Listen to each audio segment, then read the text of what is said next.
Skippy, Skippy, Skippy the bush kangaroo.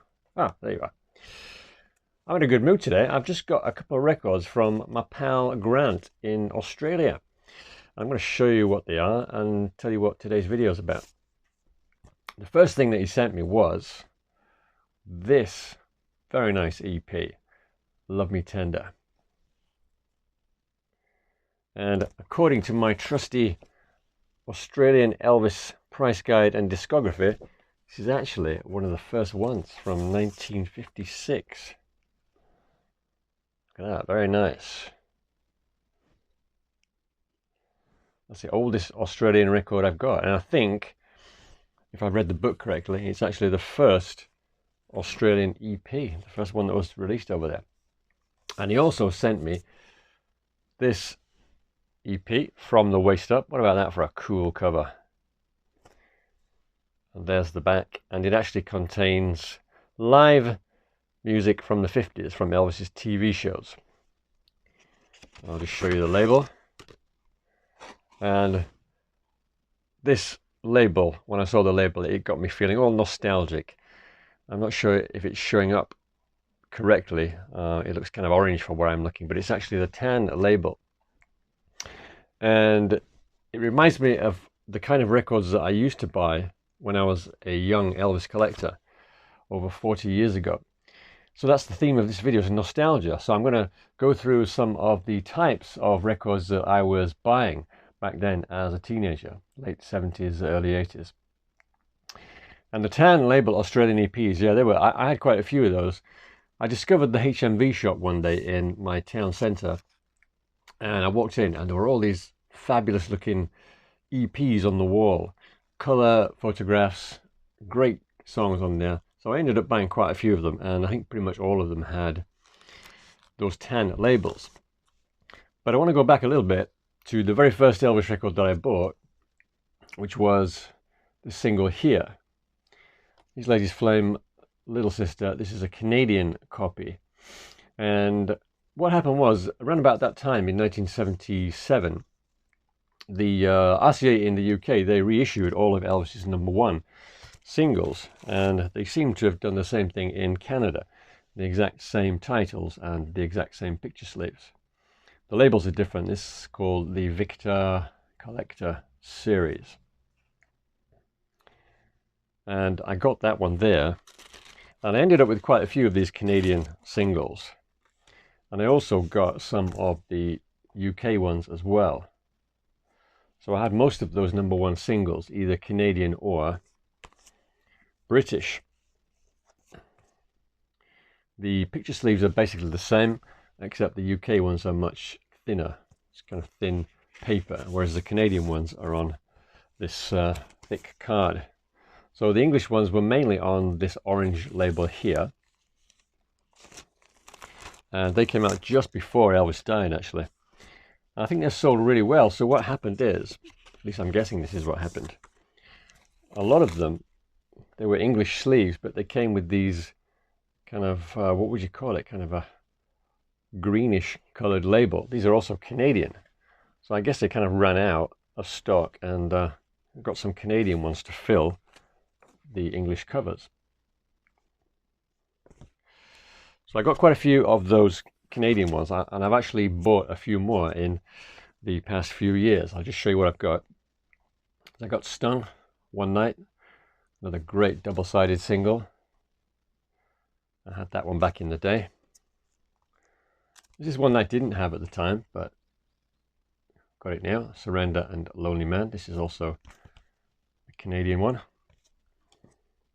This one I also had as well, the Canadian version. She's Not You, Just Tell Her Jim Said Hello. Another fantastic single, both sides. But the Canadians, they didn't stop with the UK #1 titles. They actually carried on with some more of Elvis's big hits. And another one that I bought way back in the late 70s, early 80s was this one, Blue Hawaii, Hawaiian Wedding Song. And also what they started to do was use different pictures on the back to the front. This one has the 1973 versions of these songs, the ones he recorded after he did the Aloha concert. It tells you on the labels, recorded January the 14th, 1973. Here's another one, Hound Dog, Don't Be Cruel. For some reason that little cutaway is on the front of this cover. And that one still has the same picture on the back. And the last ones I have, these are all, again, these are ones that were not available in the UK. Moody Blue and Way Down. And they still used the thick card for the covers, and they're still collector series releases, still with that same label as well. These covers are pretty rough on the inside, so I keep them in these plastic inner sleeves. You Gave Me a Mountain and The Impossible Dream.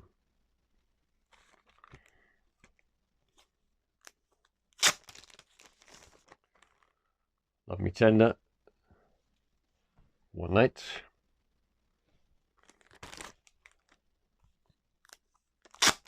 Got a couple more. Danny Boy and The Last Farewell. I haven't got them all.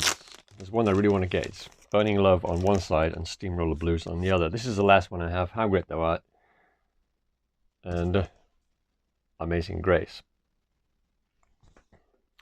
So singles were really the big thing for me when I was first collecting. It took a while to get any kind of LP. I think the first LP I ever got was GI Blues, and it was very similar to this one.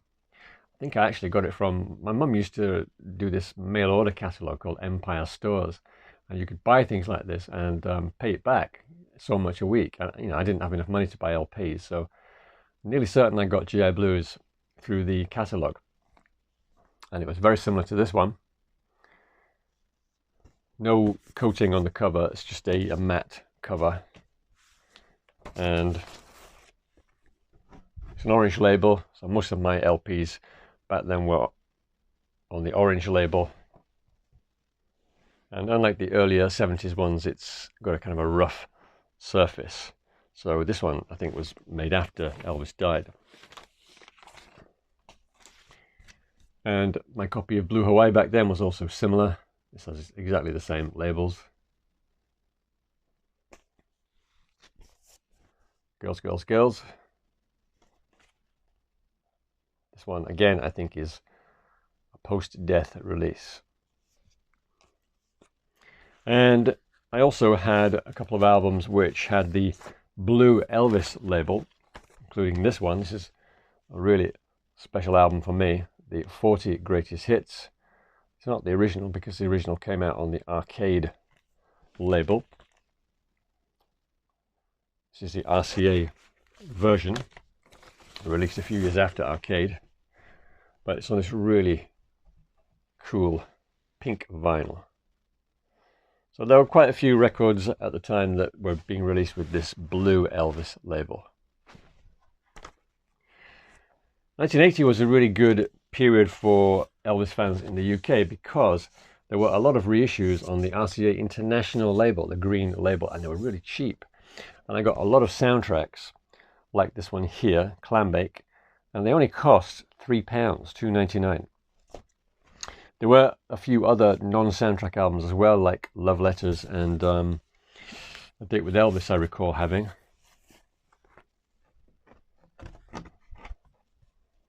So it does kind of look a bit garish, the green label, but it didn't bother me. $2.99, it was a real bargain.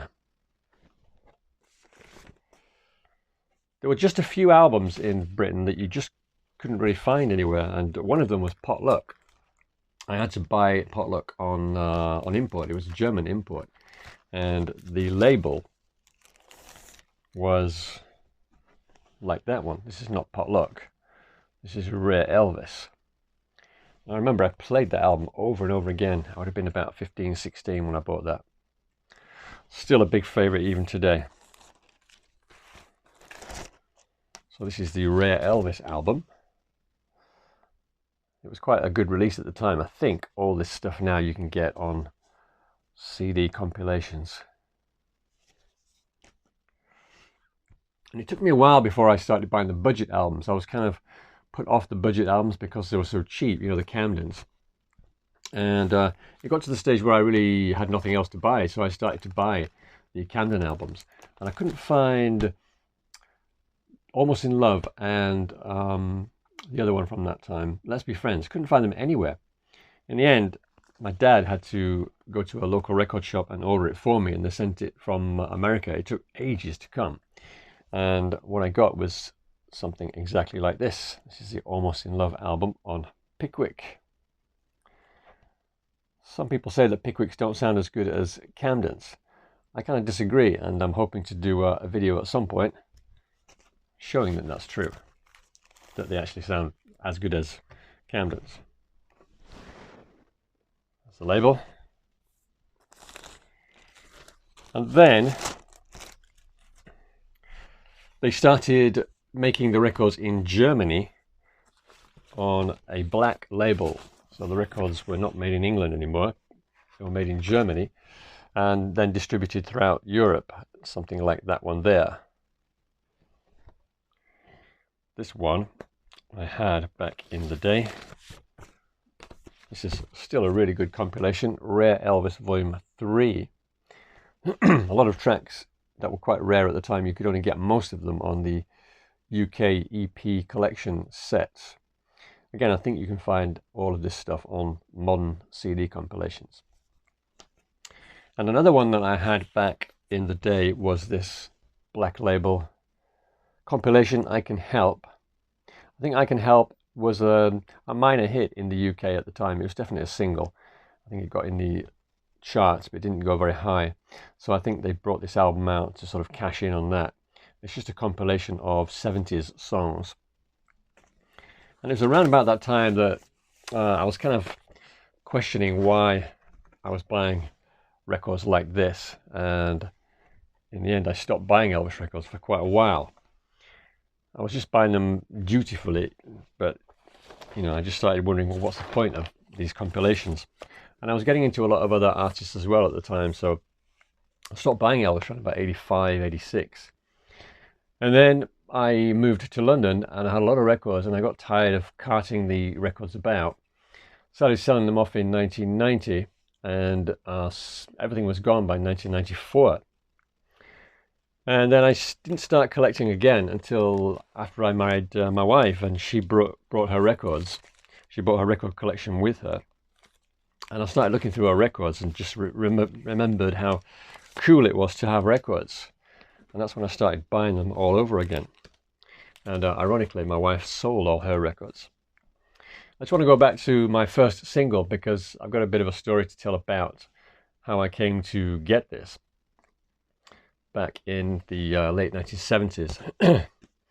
So I got some money for my birthday and I went to the shop where I knew they had these Elvis singles all on the wall there, you know. And I got to the shop intent on buying this single, and I saw just in front of the register, the cash register, they had these packs of records, 40 singles for £1, and the Elvis singles were £1 as well.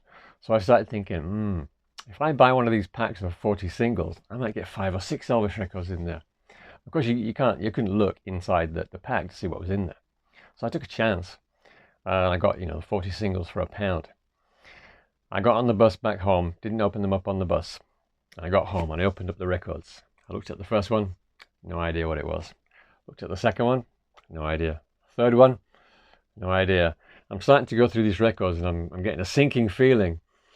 Anyway, I got to the end of all 40 records and there was only one record I knew, and it was a minor hit by Gary Glitter. So I told my mum, and I put on the sad face. She said, I can't do anything about it, David. I've got no money. Money was tight back then. I think if I had the same 40 records now, I probably would give them a listen because, there might be some interesting records in there at the time. But when I was a kid, it was just, well, I don't know these records, so they must be rubbish. But a valuable lesson was learned that day. You know what it is, don't you? All together now. If it looks too good to be true, it probably is. Well, that's it for this video. What about you? Are there any releases or labels that you are nostalgic about? Please let me know in the comment section below. That's it for today. Thanks for watching. Cheers. Skippy, Skippy, Skippy, a friend ever true. Do do do do do do do do do do.